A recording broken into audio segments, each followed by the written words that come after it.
Tantor Audio, a division of Recorded Books, presents The Antiques, a novel, by Kris D'Agostino, narrated by Amy McFadden. Monday. They bought the house on Warren Street in 1980. Josef was 6, and Charlie 2, and with Armie on the way, their Jane Street 2-bedroom no longer cut it, and so upstate they went. He joked that with 3 kids it was acceptable to give up. Yet it hadn't felt like giving up. It had felt like the next good thing. It meant a larger retail floor for George and Anna Westfall antiques, more room for Ettore Sottsass and Memphis Milano, and everything else the aesthetically elite wanted to buy. And George was good at business. He always had been. Anna, too, give the woman credit. When they arrived in Hudson, they were the only antique shop on the block. With business a shadow of what it had been in Greenwich Village, those early years were a struggle. They questioned the wisdom of relocating. They'd crammed the kids into the car and traveled to shows, and George and Anna had drummed up private collector business and bought pieces and sold pieces, and together they grew.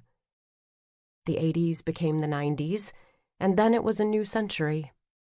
The baby boomers and the gays and the growing ranks migrated upriver and brought with them shops, wine bars, restaurants, cafes, business. Now Hudson had a bookstore, a gourmet grocery, a place that sold overpriced custom wood furniture, where Armie, despite his background, refused even to inquire about a job. A restored hotel-turned-theater showcasing local acting, Josef's assessment, 24-hour pharmacies. A well-known chef from Manhattan had just relocated his restaurant to Warren Street. From the window in the living room, George glared at street-side patrons of a bistro, saw directly into an artisanal butcher shop, a Belgian beer merchant, and a pet supplier whose signage read, "Unique Gourmet Pet Accoutrements." And there were more shops coming every year. But he wouldn't live to see most of it. They had quantified his life in a word: months. The diagnoses were bad. He was diminishing rapidly. The initial treatments had been promising: 25 feet of intestines and 2/3 resected, which apparently left enough crevices for a slew of seeds to hide out. 3 years in peaceful remission, and all the while, unknown to the doctors and not picked up on the scans, they grew, metastasized. Blood when he coughed, appetite dwindling, weight coming off, appearance of the second mass. They said another word: inoperable. No matter how much he thought about it, he could not get his mind around the concept of death. The more he thought about floating in some black, conscienceless infinity, the more anxious he got. Perhaps Anna was right. Maybe if he believed he would go to heaven, he'd find some comfort. Nope, he couldn't do it. He had nothing in the way of faith. He'd stopped shaving. He patted his sweater pocket and found the cluster of Ativan. He popped 2 tablets and swallowed. He would die in this townhouse, less than a quarter mile from the banks of the Hudson River, surrounded by all the furniture, all the stark wood, all of Anna's baubles and trinkets. And the hammering. That would be Armie in the basement, tinkering away on God knows what. A table, he remembered the youngest and most thoroughly lost of his 3 children telling him. "It's a table, Dad. It's like you pretend you've never seen furniture before." Armie spent most waking hours cloistered over a hobby bench sawing or working a drill press, or at church, or wandering the streets like a true local weirdo. George's daughter, Charlie, fared no better, 2,700 miles away, catering to vapid movie stars, married to a French expat whom George suspected of being, much like the city they called home, made of plastic. In all likelihood, his daughter would not be there when he died. His main hope was that at least Josef would come. At the breakneck pace his firstborn lived, George was doubtful even this could be accomplished. George turned his back to the window and shuffled to the middle of the study and peered into the living room. He looked at the painting. He wondered how much it would fetch. He hoped $2 million. He'd been told by its previous owner, his friend, the painter Chuck Partridge, that it was a lesser Magritte. Two suited figures viewed from behind, floating in a blue cloud-speckled sky high above a green field. He'd had it since 1965. Chuck had a heart attack right at his easel, and, to George's surprise, bequeathed him the Magritte.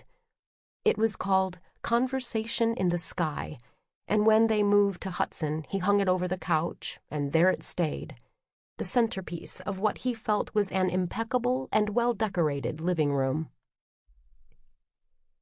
When he'd purchased homeowner's insurance with the house, the painting was appraised at $500,000. He'd known in a few days how much it had appreciated. He wanted his wife and children not to squabble over details or get sentimental. They would sell the painting and split the profits between them. Let them find whatever it was they were looking for in this life. Let them be happy. The wind plied the windows of the study. He felt its pulse and pressure. The skies darkened, and on the television in the kitchen, which he'd left on, the throbbing, awful weather system was almost there. It wouldn't be much longer now. Give me money, and give me a woman with a great ass. Give me fixed variables and market fluctuation. Give me what I need. Get me away from these useless assholes hiding from water. God, this town is full of pussies. It's just water. And wind. Water and wind, and the whole city, the whole eastern seaboard, acted like the fucking apocalypse was landing. Give me all your bad weather. I'll come out on top. I will be just fine. The weekend equals dismal. Lines at the health food store up and down 3 aisles. They closed the fucking subway so he couldn't get to Brooklyn to see Nora, and he needed to see Nora. He couldn't hail a taxi to save his life. There were no taxis to hail. The gym was empty, so no women to stare at. His ex-wife had left him 3 voicemails thanking him for all the help he'd given her and his daughters preparing for the storm. His lawyer had yet to return his calls in regards to visitation rescheduling. He planned to take the girls on a vacation to Hawaii. His father had called twice, and he'd not answered either time. His mother had sent text after text. Now it was Monday. The storm had hit. It was hitting. The airports were closed. The bridges would soon be closed, which he could give 2 fucks about, except it meant Mark Crawford, and his money, had postponed the meeting. Again. And he gave a fuck about that. His assistant, Ariel, called at 8 a.m. He clicked over, anxious for news about Crawford's company, Bellwether Capital, and instead found himself contending with indecipherable gibberish as she cried her 22-year-old eyes out. He cut her short because he was on hold on the other line with his real estate broker in regards to the sale of his Upper East Side 2-bedroom. He stood in windswept rain on Park and 76th. There were no cars. There were no people. He'd sooner hail a supermodel than a taxi, and he was pretty wet despite his best efforts to pretend the weather wasn't getting really bad. He wore a long black raincoat, $450, over a dark suit, $2,500, and a pair of duck boots, $109. He had his hair combed over to the side and back, as he always did. He had sharp features, his father's green eyes. He made a point of going about his morning with business as usual aplomb. He got up at 6 and swam 100 laps in his building's pool, followed by some moderate weight training, because there is such a thing as too much exercise. On normal Mondays, he played squash with Stephen Jansom, who was in-house counsel for Plaxo Burns Pine. Stephen called at 7:30 to say, "My wife won't let me leave the apartment." "That's a match forfeit, pussy." Josef hung up. Everyone, Stephen and his wife and the whole of NYC, had shuttered themselves up in their apartments to eat junk food and snuggle and watch movies until the power, maybe, went out. At which point they would light candles and play board games and talk about what an adventure it all was. Not that it mattered. What mattered was the goddamn meeting with Bellwether Capital. Crawford's people emailed to say he couldn't get into the city until after the bridges reopened, which wasn't going to happen for days. "I'll be fucking bankrupt by then," Josef told himself. Roger and Ellis would walk. Both of them came to him separately to express their concerns about the delinquent paychecks. Josef brushed it all off as a cash flow hiccup that would soon be corrected.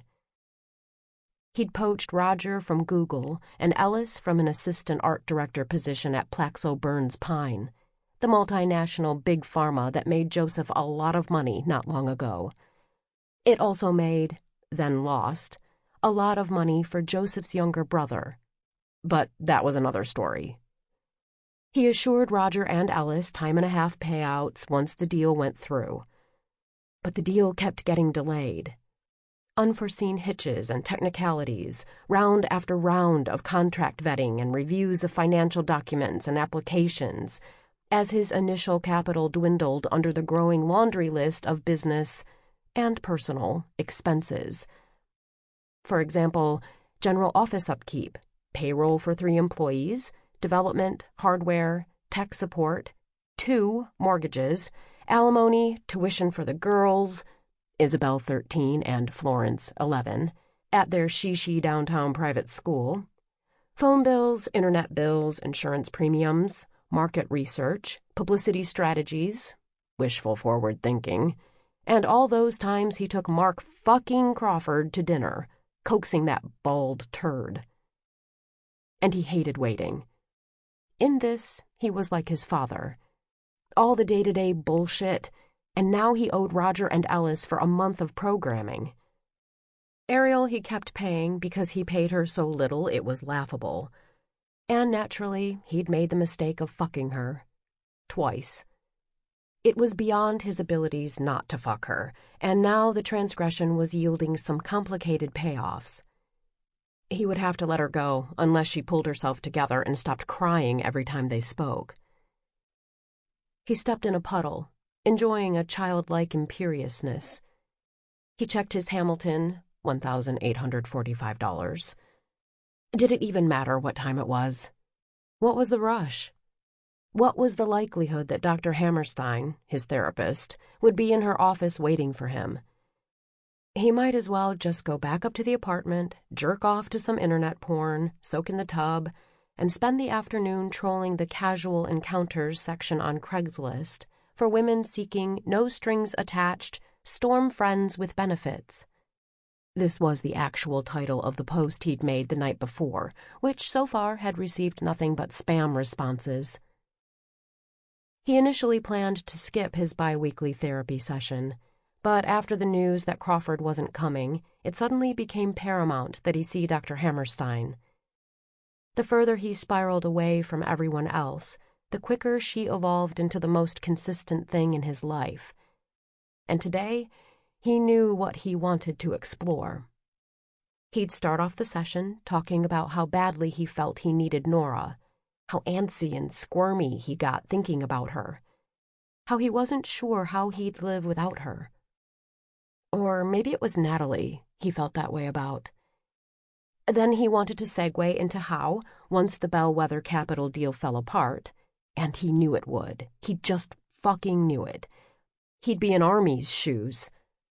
Well, not that drastic, but certainly back schlepping around some soul-draining hedge fund, if he was lucky.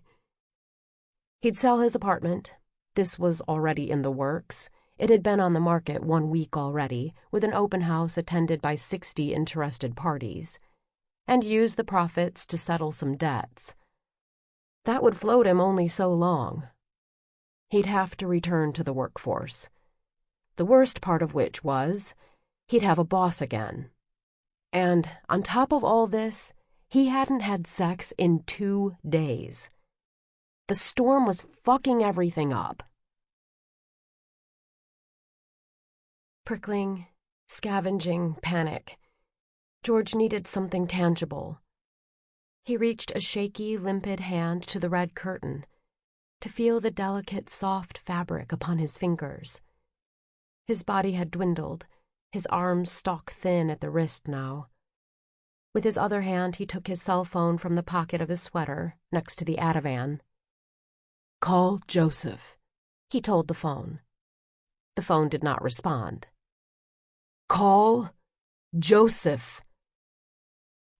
His children had given him the thing for his birthday, and in almost a year's time, his increasingly palsied fingers had begun failing to navigate the swipe mechanics with any accuracy.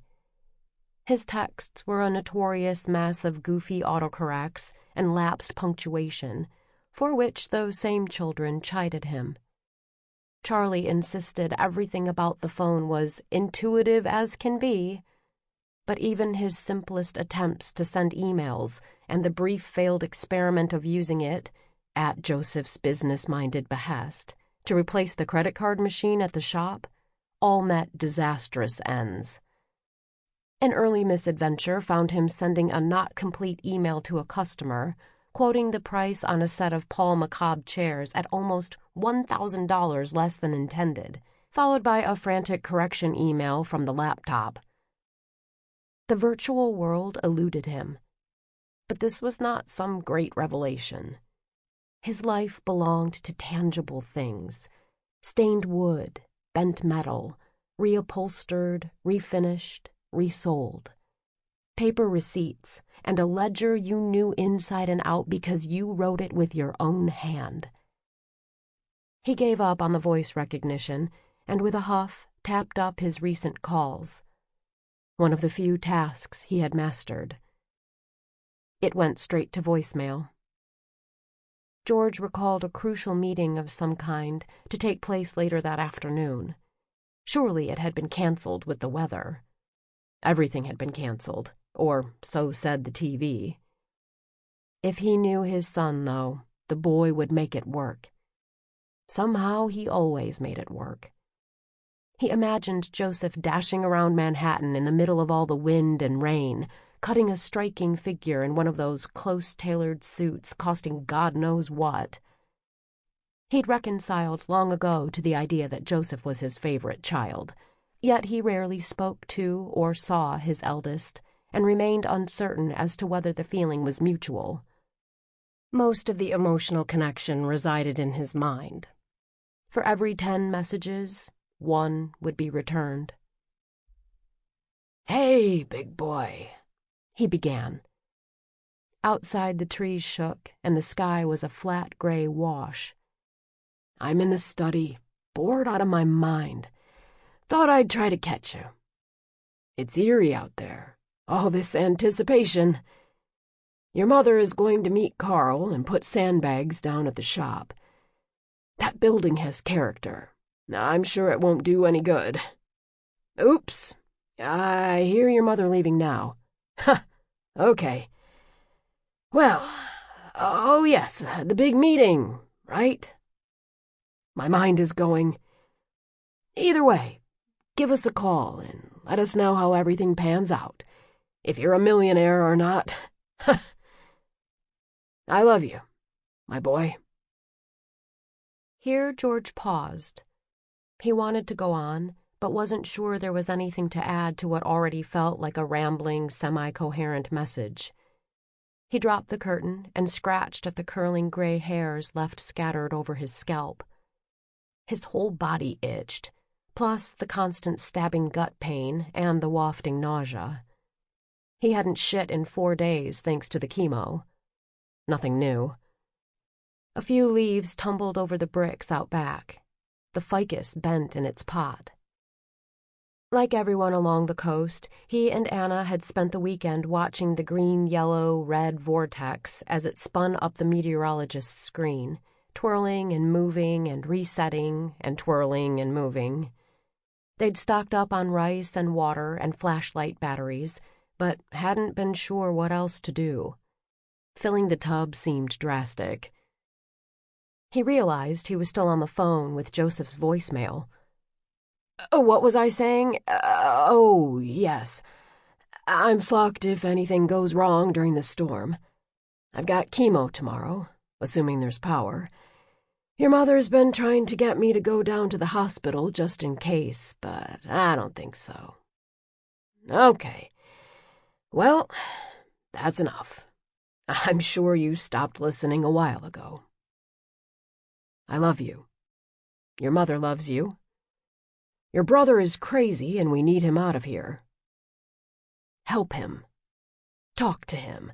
Don't loan him money. I'm not saying that. Just talk to him." "Okay. I might be dead by the time you call back." "But call anyway." He hung up and turned and saw Anna in the foyer, putting on her boots and raincoat, looking at him. She'd recently cut her dirty blonde hair to shoulder length, high in the back, and though he had not told her, it suited her greatly. Her neck was tanned and long, with its graceful creases. "What are you bothering him about now?" "Voicemail," George said as an explanation. "Dr. Carnum told you not to stand too long in one place." "I was going to paint." "All you do is paint the backyard. The river's 4 blocks away." "I don't feel well." "You never feel well. Where's Shadow's leash? Audrey's on her way to take him for a walk since you refuse." "You'd like that, wouldn't you? Me waltzing down there in the middle of a hurricane and the wind knocks me right in." "Yes, George, that's my master plan. You figured me out." She was in a dead zone. The hills did that to you. Down around sunset was no problem, but ascending Beverly Glen Boulevard, skirting the reservoir to avoid the 405, service shrank to 1 bar. Calls got dropped. Sometimes Melody was on the other end, smack dab in the middle of another full-on emotional breakdown, or it was her mother lodging further complaints against her father, or Abbott's preschool reporting another outburst. Less frequently, it was Ray telling her how one more time he'd be grading papers late, and why didn't they just go ahead and eat dinner without him? And always the caller's voice beamed from her phone through the Volvo's stereo. Disembodied, ominous, inescapable. None of these calls was ever welcome or enjoyable, but she remained diligent and fielded them because she felt guilty, and because she thought it was her job, and because she wanted to be a good daughter, mother, wife, publicist. A disconnected call always tipped Melody into panic mode, and no matter how many times Charlie explained the bad reception in the hills, Melody never failed to get indignant. "I'm going to lose you," Charlie would say in anticipation as Melody plodded on and the call fell out mid-sentence, and when she got back in range and the bars popped up, the phone would ding, ding, ding, with a voicemail and or several frantic texts from Please Publicity LLC's most needy and lucrative client. 9 times out of 10, when she lost one of Melody's calls, she was already en route to the chalet, Melody's name for her mansion, to handle yet another emergency.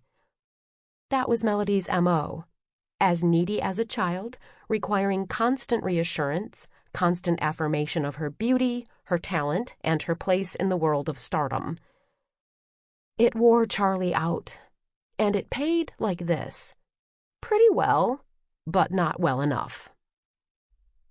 Charlie had become Melody's de facto personal assistant / nanny / food fetcher / tantrum queller / stand-in BFF after the starlet publicly, as in expletive-laced tweets, cover of Us Weekly, lampooned on The Tonight Show starring Jimmy Fallon, fired her entire support staff en masse. Cook, stylist, assistants, driver, trainers, maids, life coach, masseuse, gardeners, pool guy, everyone. Gone. "They're sucking me dry," she claimed. Since then, Melody had refused to let any new employees enter the chalet. Leilani Costello, the L.E. in please, felt that, given Melody's profile and status, she was one of, if not the, #1 client and therefore worthy of a lot of special attention. And worse, Melody didn't appear to want to work with anyone except Charlie.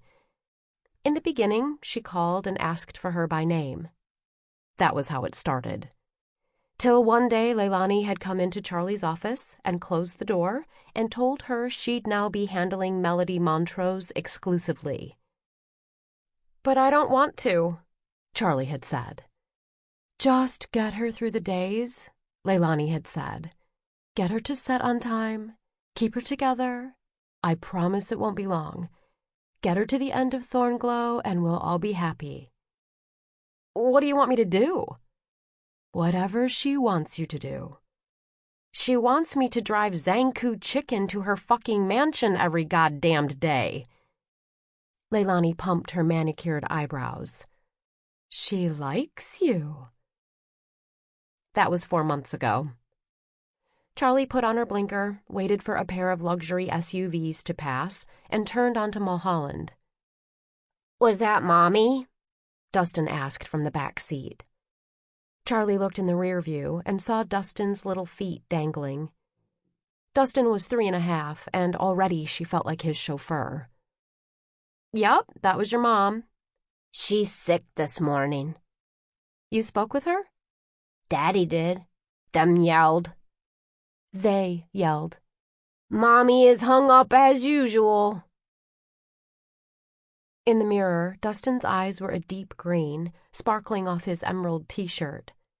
He wrinkled his nose and dug something out of it. "Don't pick your nose." Was he that different from Abbott? Barring the fact that Dustin had sprung from the sacred union of 2 movie stars, and Abbott was merely the product of a cinema studies professor and a publicist turned ad hoc personal assistant, were the two really so far removed? Charlie slumped in her seat. Yeah, they were. 1.5 years younger than her son, Dustin possessed about quadruple the functioning vocabulary and an innate ability to articulate his thoughts. But Dustin wasn't some anomaly. She knew this. The anomaly was Abbott, her special little guy, her cracked, beautiful dumpling, splattered all over the spectrum like a Jackson Pollock. Abbott was at home in Silver Lake with Manuela, the Salvadorian lady who served as both nanny and housekeeper. Soon Manuela would take him to the Horizon School of Echo Park. Charlie herself was due there shortly for a meeting about Abbott's most recent biting transgression. 8,000 a year in tuition, and the humor inherent in the ritual of her own child being taken to school most mornings by Manuela, while she crested the hills to drive another woman's child to a different, more expensive, read better, school, did not escape her. And if she didn't hurry, she was going to be late for this crucial meeting, and she did not want to be late, even though she had a good idea this crucial meeting would consist of little more than the Horizon School of Echo Park telling her and Ray that Abbott George Perrin was no longer welcome to attend the Horizon School of Echo Park. It was already 8:15, and Melody hadn't sounded good on the phone, so Charlie would have to go there first and assess the damage. Melody could not afford to miss the Nylon magazine shoot later that morning. Not with the way she'd been plastered all over the tabloids with this Patrick Cuggle thing. The public crying, the multiple nightclub breakdowns, the shoplifting. The judge had put her on probation, and this after an endless back and forth between Melody's lawyers and the chain store's lawyers. Charlie sensed, despite how much she drew at the box office, a great foreboding in the trajectory of Melody Montrose's career arc. Hence the need for maximum focus. She had to get the girl back on track. Charlie stuck out her lower lip and chuffed a flyaway. The Belmont Hall School, which Sample complete. Ready to continue?